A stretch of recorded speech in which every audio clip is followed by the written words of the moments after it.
This is Guillermo Mash subbing on the 120 Real Issue for Sue Hildebrand, and it's my absolute pleasure to have James Faygo Clark from Sacramento, who's just ended a hunger strike to get folks on the homeless task force, and he's got a whole occupation going on to end the camping ban. James has got a lot of good things going on. I just want to welcome you to the studio, James, and give us an update on the hunger strike and your occupation. Hello, everyone. Yeah, the occupation is still proceeding. So far as the hunger strike, last night during the city council meeting, there was some mixed blessings. The good blessing was that Councilmember Jay Schenirer agreed to meet with us. He actually asked us to delegate a few individuals to start holding meetings with the city council to discuss solutions to homelessness, which was the demand of my hunger strike. So I was able to end my hunger strike. So you're eating now. Have you eaten? How much have you eaten since you ended the hunger strike, Faygo? I've had a few things to eat. Not a whole lot, but I've eaten a full meal now. I started out really slowly last night, and today was my first full meal. Man, blessings to you, man. I know a lot of people talk about hunger strikes. I don't know a lot of people have gone. You went like a week or 8 days, didn't you? Where'd you go, man? 8 days. Wow, dude. 8 days. Dude, I've done 3. And blessings to you. It's not easy. So, but after that, when the issue of homelessness was brought to the agenda, they only allowed 3 people to speak, and then shut down the meeting over people applauding, which we were fairly offended by. Councilmember Rick Jennings was acting as the vice mayor, and he hadn't stopped people from applauding for previous presentations, like the approval of moving forward, I think, to produce more money for the public libraries. People applauded for that, and he didn't say anything about it. But as soon as people started applauding for the homelessness issue, he chose that it was time to shut down the meeting over people's applause. Now tell us a little bit about what's going on with the occupation. And I did see this. I think it's exciting because they're both two movements connected together.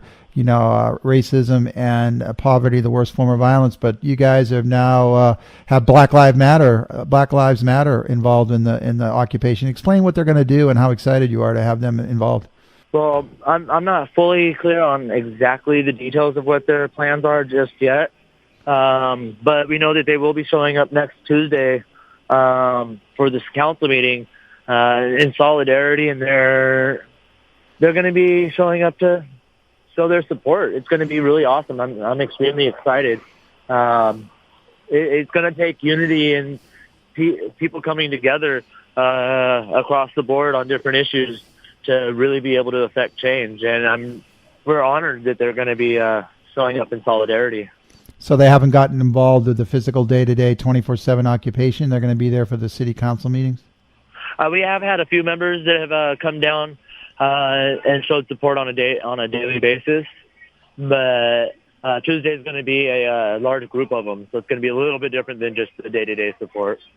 Tell us your gut feel about how Anonymous didn't help push this thing over the goal line. I know they shut down the scuttlebutt is, and I don't think the city will ever admit, that's my take, whether it was anonymous or not, but there a bunch of city websites went down yesterday or the day before.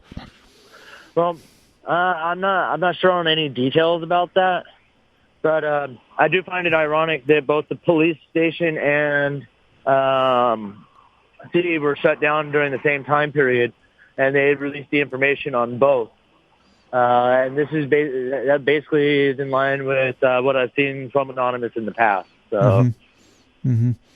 And then they did have that blanket release of personal information that they had detailed about a week or two ago that said, hey, listen to these rightful demands that people that just want a right to exist and legalize sleep. And I know they'd had that release. But they released that, and also all the contact information for the Sacramento Police Department and the people that are connected to them.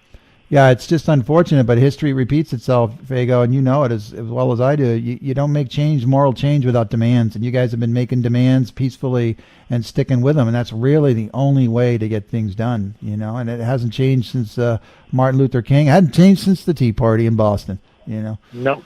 You know.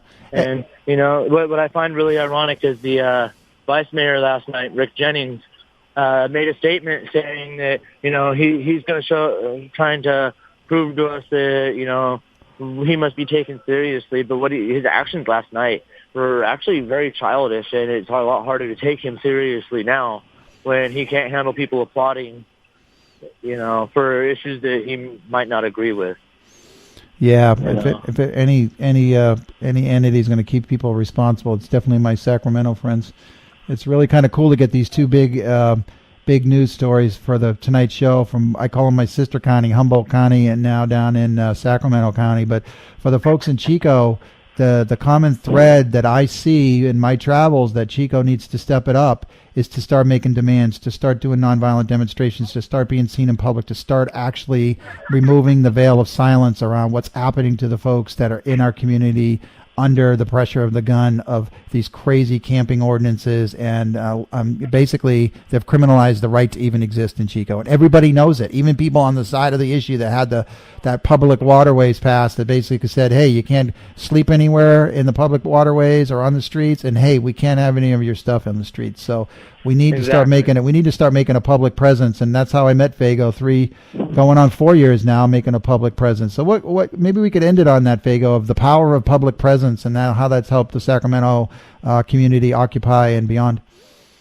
Well, one thing we've learned is there's many different approaches to affecting change, and we need the combination of these approaches to really be effective. Some of them involve, being the guys inside lobbying. Sometimes it involves being the person that's outside doing petitions, and sometimes it involves the direct action, taking the risks, because the media loves risk. They don't really care as much about a petition, stuff like that, unfortunately. So sometimes you have to take those risks in order to draw attention to the issues.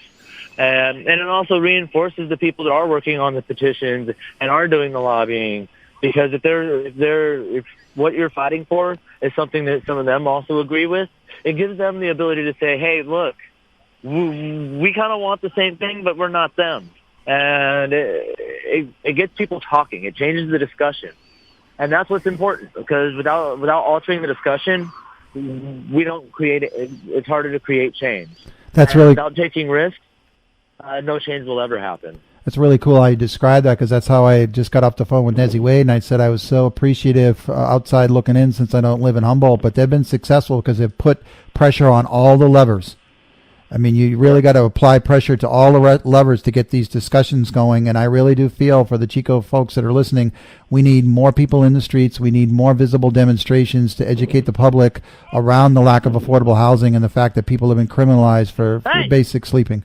And we were fortunate to do that Palooza, which highlighted affordable housing. Now we really got to start putting a human face on it. So, any final snippets for us there, Faygo? And maybe one thing you could tell us where you guys expect to be in a few weeks as far as your process down there. Yeah, we're going to see how the current meetings with the city council are going to go, and it may end up with another hunger strike, or it may end up with another situation altogether. All right, Faygo, always a pleasure, man. I got to get back down there and see you guys. Give you a big hug, man. We would love that. All righty, man. Peace out. Peace out.